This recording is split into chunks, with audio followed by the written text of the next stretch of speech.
के तमाम सक्षमता उत्तीर्ण शिक्षकों की काउंसलिंग की प्रक्रिया चल रही है और साथ ही साथ यह काउंसलिंग की प्रक्रिया अंतिम चरण में भी है, क्योंकि शिक्षा विभाग की ओर से जारी किए गए पत्र के अनुसार 13 सितंबर 2024 तक तमाम शिक्षकों के काउंसलिंग की प्रक्रिया को संपन्न करा लेना था। तो इसके उपरांत ये खबर आई है कि इस काउंसलिंग के दौरान बिहार के लगभग सभी जिलों में भारी अनियमितताओं का खेल खेला गया है और जिसके आधार पर शिक्षकों के लिए डाउटफुल एक बड़ी समस्या पैदा की गई है। और इस आधार पर यह कहा जा सकता है कि पूरे बिहार का यह मामला होने के कारण जो आंकड़े प्रस्तुत किए जा रहे हैं, जहां तक मेरा विश्लेषण कहता है कि तमाम शिक्षकों में 35 से 40% शिक्षक ऐसे होंगे जिनके काउंसलिंग को डाउटफुल करार दे दिया गया है किसी न किसी बिंदु पर अवश्य ही। और इसके आधार पर संभावना ये जताई जा रही है कि बिहार की शिक्षा विभाग के स्तर से हो न हो सक्षमता काउंसलिंग की प्रक्रिया को ही स्थगित कर दिया जाए, क्योंकि भारी अनियमितताओं का खेल खेला गया है, पैसों का लेन देन हुआ है और साथ ही साथ योग्य को भी अयोग्य करार दे दिया गया है कि काउंसलिंग प्रक्रिया के दरमियान जो भी कर्मियों को प्रतिनियुक्त किया गया था, उन कर्मियों को एक तो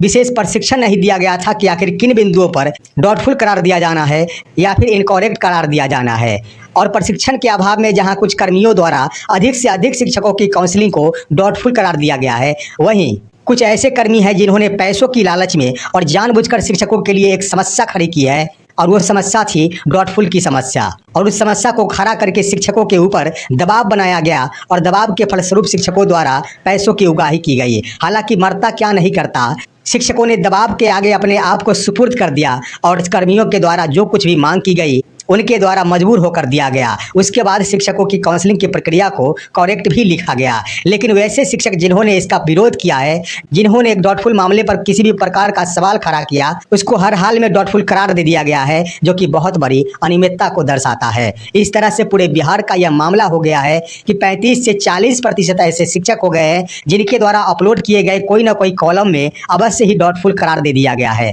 हालांकि एक बात मैं कहना चाहता हूँ कि इस डाउटफुल से होगा क्या, मैं आश्वस्त कराना चाहता हूं कि जिस स्तर से शिक्षकों द्वारा अपलोड किए गए प्रमाण पत्रों के मामलों में डाउटफुल करार दिया गया है, उस स्तर से डाउटफुल का कोई मायने ही नहीं रह गया है। डाउटफुल के मामले में शिक्षकों को अब कोई समस्या ही नहीं होनी चाहिए, क्योंकि इस स्तर से डाउटफुल करार दिया गया है जिस डाउटफुल का कोई आधार ही नहीं बनता है। उदाहरण के रूप में देख लिया जाए तो वैसे शिक्षक जो कि 1 to 5 में कार्यरत है और वो बीएड योग्यताधारी शिक्षक है, उनके कॉलम में डाउटफुल करार दे दिया गया है और रिमार्क्स में ये लिख दिया गया है ड्यू टू ब्रिज कोर्स। यानी कहने का अर्थ ये हुआ कि इन्होंने ब्रिज कोर्स नहीं किया है, इस आधार पर इनका डाउटफुल है। सवाल उठता है कि जहां शिक्षा विभाग द्वारा यह दिशा निर्देश जारी किया गया था कि शिक्षकों द्वारा जो भी डॉक्यूमेंट अपलोड किया गया है उसकी ही काउंसलिंग करनी है, उसकी ही जांच करनी है, तो 1 to 5 के बीएड योग्यताधारी शिक्षकों द्वारा ब्रिज कोर्स संबंधी कोई प्रमाण पत्र ही अपलोड नहीं किया गया था। तो ऐसे में आखिर डाउटफुल कैसे करार दे दिया गया? उनका प्रमाण पत्र अपलोड ही नहीं हुआ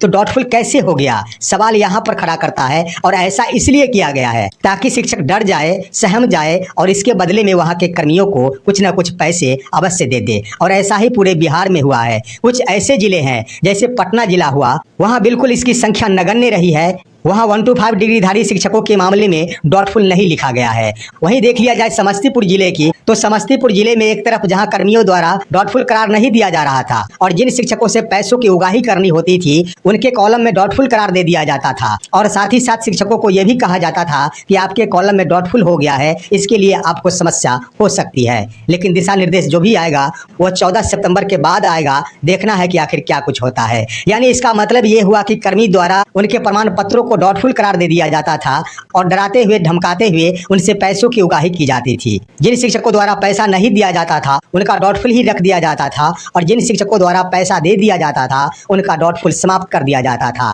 काउंसलिंग के प्रक्रिया के दौरान कोई भी कर्मी आपकी बातों को नहीं मान रहा है और धड़ल्ले से इसमें भ्रष्टाचार को जन्म देते हुए उगाही कर रहा है और शिक्षकों को प्रताड़ित करते हुए और शिक्षकों से जबरन पैसा वसूलते हुए अगर बिहार में गुणात्मक शिक्षा की बात की जाए तो कहीं से संभव नहीं है। एसीएस महोदय जहां गुणात्मक शिक्षा की बात करते हैं, हम कहना चाहेंगे कि अगर यही नीति बनी रही तो कतई बिहार में गुणात्मक शिक्षा का विकास नहीं हो पाएगा। के तमाम सक्षमता उत्तीर्ण शिक्षकों की काउंसलिंग की प्रक्रिया चल रही है और साथ ही साथ यह काउंसलिंग की प्रक्रिया अंतिम चरण में भी है, क्योंकि शिक्षा विभाग की ओर से जारी किए गए पत्र के अनुसार 13 सितंबर 2024 तक तमाम शिक्षकों के काउंसलिंग की प्रक्रिया को संपन्न करा लेना था। उसके उपरांत ये खबर आई है कि इस काउंसलिंग के दौरान बिहार के लगभग सभी जिलों में भारी अनियमितताओं का खेल खेला गया है और जिसके आधार पर शिक्षकों के लिए डाउटफुल एक बड़ी समस्या पैदा की गई है। और इस आधार पर यह कहा जा सकता है कि पूरे बिहार का यह मामला होने के कारण जो आंकड़े प्रस्तुत किए जा रहे हैं, जहां तक मेरा विश्लेषण कहता है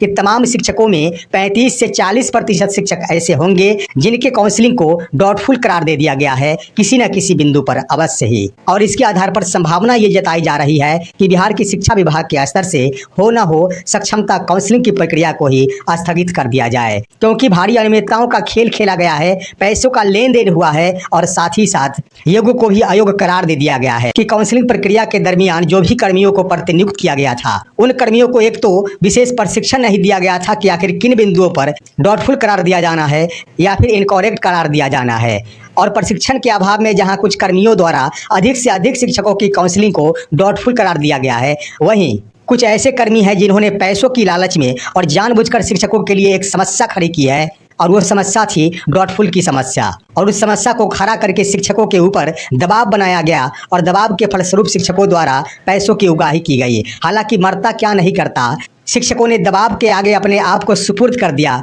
और कर्मियों के द्वारा जो कुछ भी मांग की गई उनके द्वारा मजबूर होकर दिया गया। उसके बाद शिक्षकों की काउंसलिंग की प्रक्रिया को करेक्ट भी लिखा गया। लेकिन वैसे शिक्षक जिन्होंने इसका विरोध किया है, जिन्होंने एक डाउटफुल मामले पर किसी भी प्रकार का सवाल खड़ा किया, उसको हर हाल में डाउटफुल करार दे दिया गया है, जो कि बहुत बड़ी अनियमितता को दर्शाता है। इस तरह से पूरे बिहार का यह मामला हो गया है कि 35 से 40% ऐसे शिक्षक हो गए हैं जिनके द्वारा अपलोड किए गए कोई ना कोई कॉलम में अवश्य ही डाउटफुल करार दे दिया गया है। हालांकि एक बात मैं कहना चाहता हूँ कि इस डाउटफुल से होगा क्या, मैं आश्वस्त कराना चाहता हूं कि जिस स्तर से शिक्षकों द्वारा अपलोड किए गए प्रमाण पत्रों के मामलों में डाउटफुल करार दिया गया है, उस स्तर से डाउटफुल का कोई मायने ही नहीं रह गया है। डाउटफुल के मामले में शिक्षकों को अब कोई समस्या ही नहीं होनी चाहिए, क्योंकि इस स्तर से डाउटफुल करार दिया गया है जिस डाउटफुल का कोई आधार ही नहीं बनता है। उदाहरण के रूप में देख लिया जाए तो वैसे शिक्षक जो कि 1 to 5 में कार्यरत है और वो बीएड योग्यताधारी शिक्षक है, उनके कॉलम में डाउटफुल करार दे दिया गया है और रिमार्क्स में ये लिख दिया गया है